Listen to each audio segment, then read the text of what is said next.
Viernes 7 de marzo de 2025, gracias a quienes sintonizan Ecuador en Contacto a esta hora del día. La postura de organizaciones como la CONAIE de cara a la segunda vuelta electoral que vivirá Ecuador mantienen expectativa al país. Ya les contamos qué avances hay en este tema. Antes conozcamos los principales titulares de la jornada.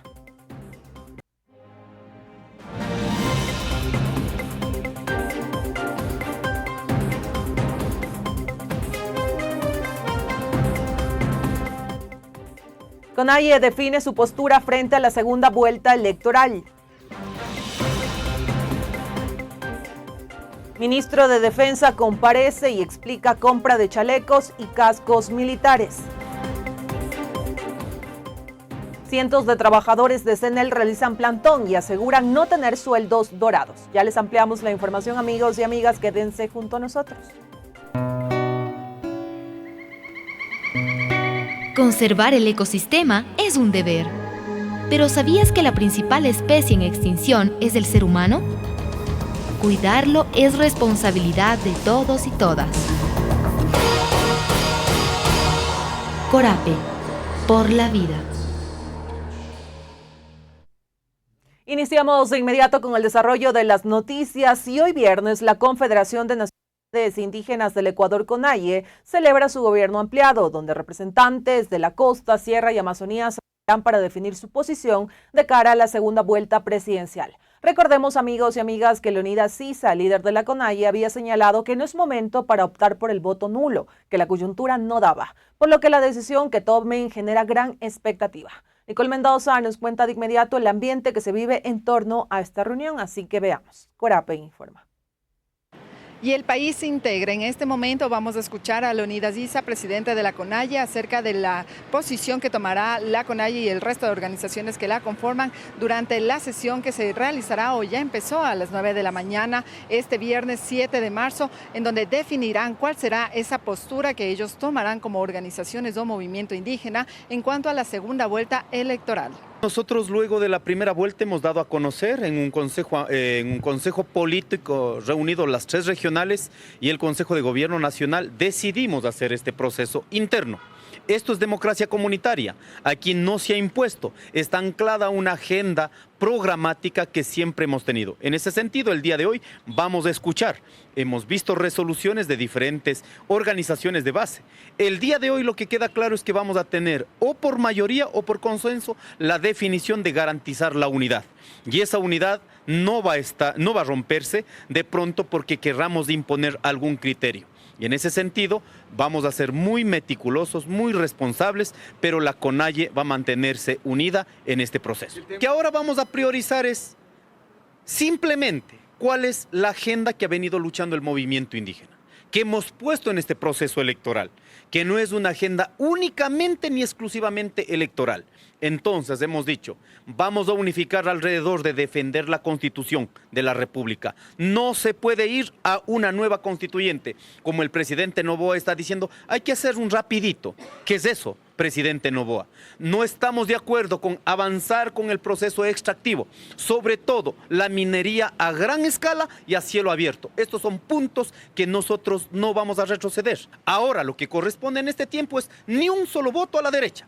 Estamos en esta coyuntura y no me pueden venir a hablar del pasado porque en el pasado nosotros luchamos.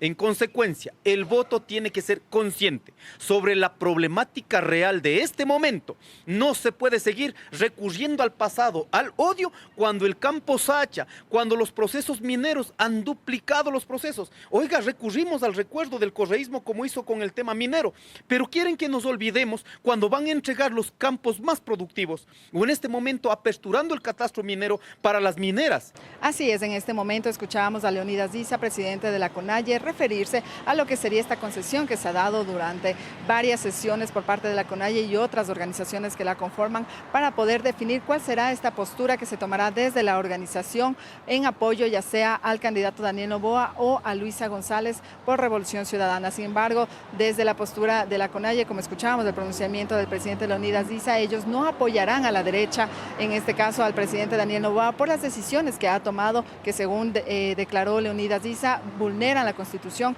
y también los derechos y lo que serían los derechos del pueblo o movimiento indígena. Con esta información regresamos de estudios. Corape informa. Y el Ecuador se integra, pasamos inmediato a otras noticias y atentos porque la sesión de hoy de la Comisión de Seguridad de la Asamblea Nacional para tratar presuntas irregularidades en la adquisición de los chalecos balísticos de las Fuerzas Armadas se declaró como reservada. A este espacio llegó el ministro de Defensa Giancarlo Lofredo para dar a conocer el proceso de compra de los chalecos y quien se refirió a su salida ante los medios de comunicación. Aquí aseguró que no hay nada que ocultar. Vamos de inmediato con sus declaraciones en el reporte de Rolando Goyes. Corape informa. Y el país integra, saludos cordiales, comentarles que hasta acá, hasta la Comisión de Seguridad, llegó el ministro de Defensa, Giancarlo Lofredo, para explicar cómo ha sido el proceso de adjudicación de chalecos y cascos militares para el Ejército Nacional. Sesión que fue de forma reservada por el lapso de 1 hora, en donde el ministro dio a conocer cómo se dio este proceso de contratación y también ha señalado que de ser necesario volvería las veces que la comisión u otra comisión lo solicite para explicar cómo ha sido los detalles de esta adjudicación. Escuchemos lo que dijo el ministro de Defensa. Bueno, por todo lo que se dijo en medios, la Asamblea sintió la obligación de hacer una fiscalización. Me llamaron a la Comisión de Soberanía y Seguridad, que es la indicada para tratar los casos que tienen que ver con seguridad. Como siempre hago cuando me convocan a la Asamblea, he venido y he satisfecho todas las dudas que tenían. Se ha mostrado la información pertinente que garantiza la idoneidad de la compra que se realizó en el Ministerio de Defensa. Los asambleístas, entiendo, han quedado bastante satisfechos. Contesté todas las preguntas que tenían hasta el punto en que no hubieron más preguntas. ¿Aquí no hay nada que esconder, ministro? No, absolutamente nada. Señor ministro, han surgido más cuestionamientos alrededor, por ejemplo, de las pruebas que se hicieron hace unos días sobre los chalecos con la presencia de los medios de comunicación, por ejemplo. Hay expertos que aseguran que este tipo de proceso se debe hacer, por ejemplo, en otras condiciones, someter a los chalecos a un cierto tiempo de humedad, por ejemplo, para que las placas cumplan las condiciones. Aquí en el Ecuador existe una norma INEN y la norma INEN se rige a la norma NIJ. ¿Correcto? ¿Dónde se realizan las pruebas de certificación de NIJ? En Estados Unidos es el único lugar donde hay laboratorios calificados y certificados para hacer eso. Por lo tanto, la primera prueba que se realizó, a la cual viajó la Comisión de Entrega y Recepción, fue precisamente en un laboratorio de certificación NIJ. Y respecto del administrador, ministro, del administrador del contrato, también ha habido cuestionamientos sobre que sería una persona de su confianza, por un lado, y lo otro, que no tendría conocimientos en la materia. No es necesario que el administrador del contrato tenga conocimientos en la materia, porque existe una comisión conformada por delegados de cada uno de los miembros, de cada uno de los jefes de las fuerzas. Cada jefe de fuerza delegó la persona de su confianza, imagino yo, y que tengan las cualidades para poder certificar estas pruebas allá en origen y acá las de campo cuando se reciben. Yo no quisiera ya hacer más comentarios de esto. Este es un tema que tiene que ser manejado con reserva, porque aquí lo más importante es que no se siga ventilando la protección balística que van a tener nuestros soldados. Las personas que nos protegen a nosotros son las que no pueden verse afectadas y poner en riesgo su vida por estar divulgando información que el enemigo puede utilizar en contra de ellos. Y es lo que se ha dado hoy en la Comisión de Seguridad, en donde, reiteramos, llegó el ministro de Defensa, Giancarlo Lofredo, y trajo documentación en la cual se probaría cómo fue el proceso de adjudicación para la compra de chalecos y cascos militares. Con esto retornamos. Corape informa. Y el Ecuador se integra, pasamos inmediato a otros temas en este espacio comunitario, amigos y amigas. Y este 8 de marzo se conmemora el Día Internacional de la Mujer, una fecha que da la vuelta al mundo y donde recordamos los derechos conquistados por las mujeres, su historia de lucha y sacrificios para conseguirlos. Y también fecha que se convierte en un día donde cientos de mujeres marchan para reclamar y exigir una verdadera igualdad y vida libre de violencia. En este escenario, en Ecuador se habla de las brechas para la igualdad salarial, la vulneración de los derechos de las mujeres y distintos tipos de violencia de las que son víctimas. Una de ellas, la violencia vicaria. ¿Pero qué es? Nicole Mendoza conversa con Geraldina Guerra de Fundación Aldea sobre este tema y nos cuenta más a continuación. Corape informa.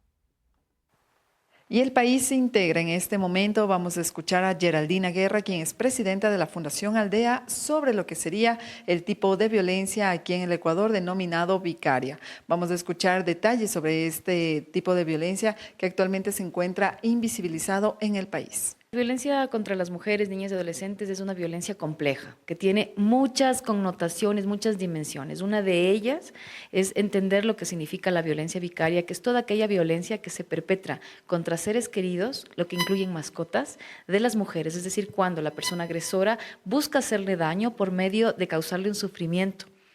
Eso que hay varios casos en Ecuador muy fuertes de agresores, de esposos, de padres que asesinan a sus hijos e hijas para hacerle un daño a su expareja o a su pareja, ¿no? Es como, si no te tengo, tampoco tienes lo que más quieres, ¿no? En Ecuador se necesita todavía generar un marco normativo, generar un marco comprensivo, porque es evidente que hay nuevas formas de violencia y que tenemos que nombrarlas. Y tenemos que aprender a conocer, a nombrarlas, a describir lo que pasa. No es normal que alguien mate un gato, que venga mi marido, mi exmarido, mi exnovio, mi enamorado, venga y mate mi gato y lo deje en la puerta de mi casa. ¿Qué significa, no? Eso, bueno, esto tiene un componente de violencia de género, de amenaza, de control del comportamiento, y eso va escalando, porque eso es solo la primera parte, pero la violencia, no olvidemos, escala mortalmente en lo que denominamos los femicidios, que Ecuador es, digamos, un país en donde existen muchísimos femicidios cada año. Así es, en este momento escuchábamos el pronunciamiento de Geraldina Guerra, quien es presidenta de la Fundación Aldea, sobre el tipo de violencia vicaria aquí en el Ecuador. Escuchábamos que este tipo de violencia lo que intenta es ejercer o causar daño a la víctima a través de lo que sería perjudicar, ya sea en temas de su familia o causar daño a su familia o seres queridos, para provocar este daño también psicológico a la víctima. Aparte de esto, también escuchábamos que es necesario comprender lo que sería esta línea muy fina del tipo de violencia vicaria con un tipo de violencia psicológica, y también resaltando el trabajo que hace falta por parte del Estado para poder esclarecer lo que serían políticas públicas que puedan incluso sancionar posteriormente a este tipo de violencia. Con esta información regresamos a estudios. Corape informa. Y el Ecuador se integra. Pasamos de inmediato a otros temas, amigos y amigas, y contarles que hoy hasta los exteriores de la Corte Constitucional se concentraron cientos de trabajadores de CNEL en rechazo a la sentencia que obliga a más de 1.000 empleados de la empresa pública a devolver beneficios del contrato colectivo. En este espacio, los trabajadores aseguraron que la decisión afecta gravemente su economía, piden claridad, equidad y respeto a sus derechos, y aseguraron no tener sueldos dorados. Rolando Goyes nos comparte detalles de este tema en el reporte que viene a continuación. Corape informa.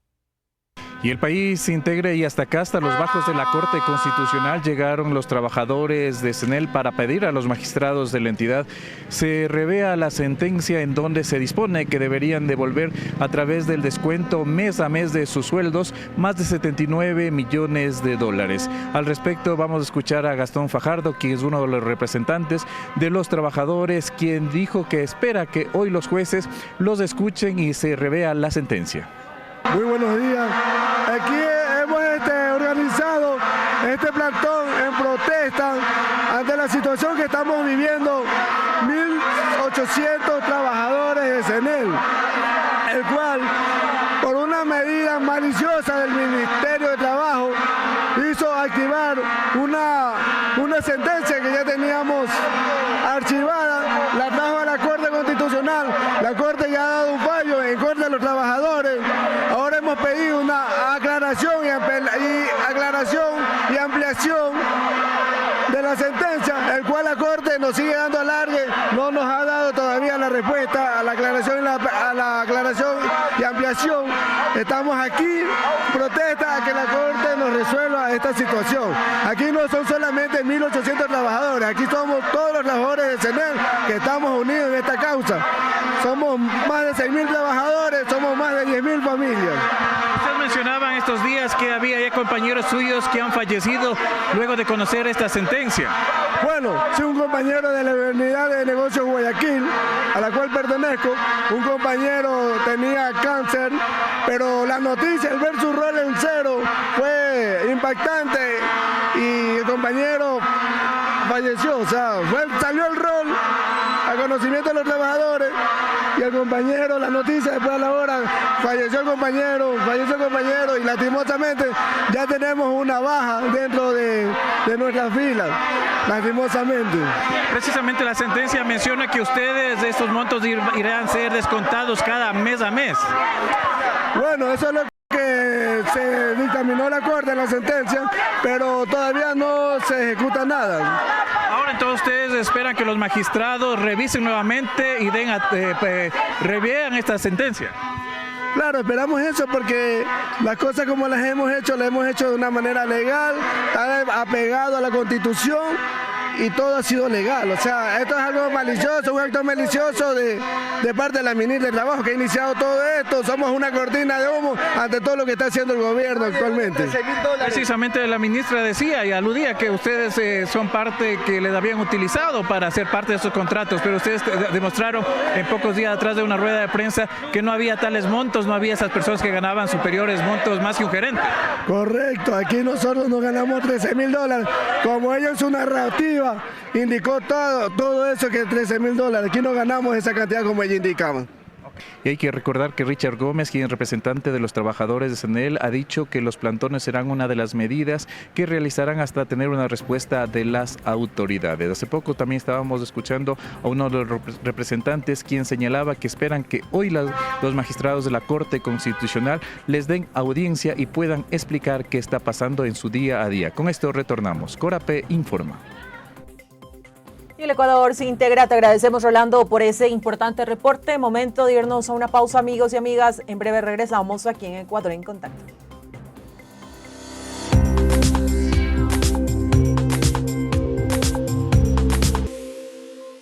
La hidroenergía es la energía del Ecuador. Más limpia, de mayor rendimiento, más barata. Coca-Codo Sinclair, la mayor central del Ecuador, cubre con su energía a 1 de cada 3 hogares del país. Sinohidro, orgullosa constructora de Coca-Codo Sinclair. La Sierra. La Amazonía. La costa. Y Galápagos. Enlazados a través de la radio. Corape, Red Nacional de Noticias y Comunicación. Corape Digital TV es el primer canal informativo ecuatoriano de transmisión continua a través de YouTube. En estos primeros minutos, con noticias y análisis de los sucesos que ocurren en el país. Sí, nos encontramos aquí en este momento se encuentra ya hace poquísimos instantes el norte de la capital. Corape Digital TV cubre los acontecimientos en el lugar de los hechos, con los protagonistas de la noticia, a través de diálogos y entrevistas.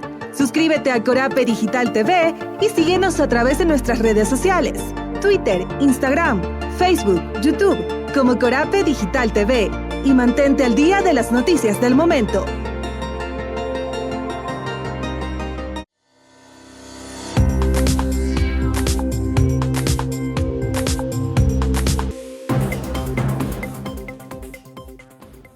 Amigos y amigas, este ha sido el recorrido noticioso que les hemos preparado en esta primera entrega de Ecuador en Contacto. Gracias a quienes se conectaron y compartieron esta transmisión. Recuerden que nos podemos encontrar nuevamente en unas horas en la segunda emisión de este noticiero. Si usted se perdió algún detalle o quiere conocer la ampliación de otro tema que se haya generado en el país, este es el espacio indicado. Invitados también a dejarnos sus comentarios y a suscribirse a este canal de YouTube. Un abrazo y ya nos vemos.